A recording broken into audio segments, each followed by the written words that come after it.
Are you concerned that he could get in a position where he's able to get to the front, lope along, and nobody will catch him?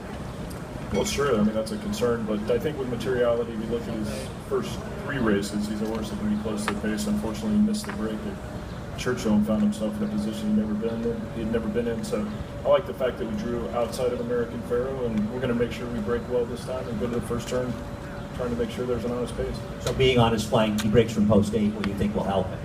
I hope so. And Madefromlucky has post 3, you think that draw is fine? I think it's fine. I don't think it was important for him exactly where he drew. Madefromlucky won our Peter Pan, which is our Belmont prep for the race. Do you think the race over the track will help him, or is that something you're not concerned about, or one way or the other?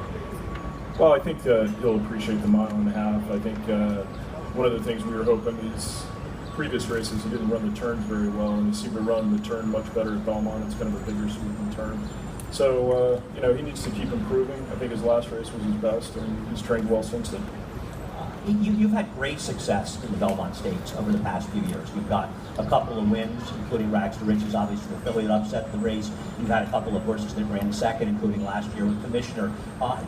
What would you attribute that to?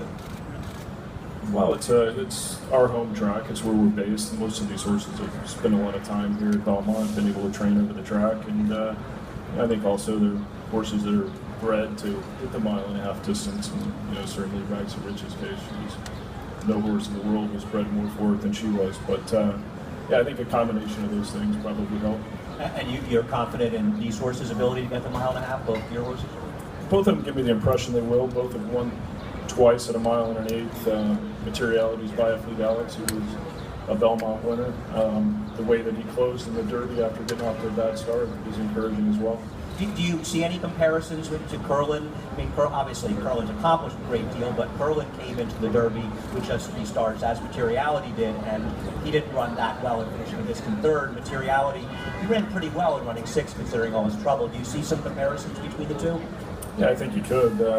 He's a horse that accomplished a lot in a short period of time. It's pretty hard to win the Florida Derby in your 3rd start. We were concerned about his lack of experience in the Derby. Never envisioned that it would cause, be because he didn't break well, but once he didn't break well, all the things that concern you with a horse that's always been close to the pace, because he didn't get any never had any kickback before that. It took him a while to adjust to it, but I was pretty proud of the way he closed. I think most horses, I think he passed 117th turning for home, so it's fairly hard to do. Pretty amazing.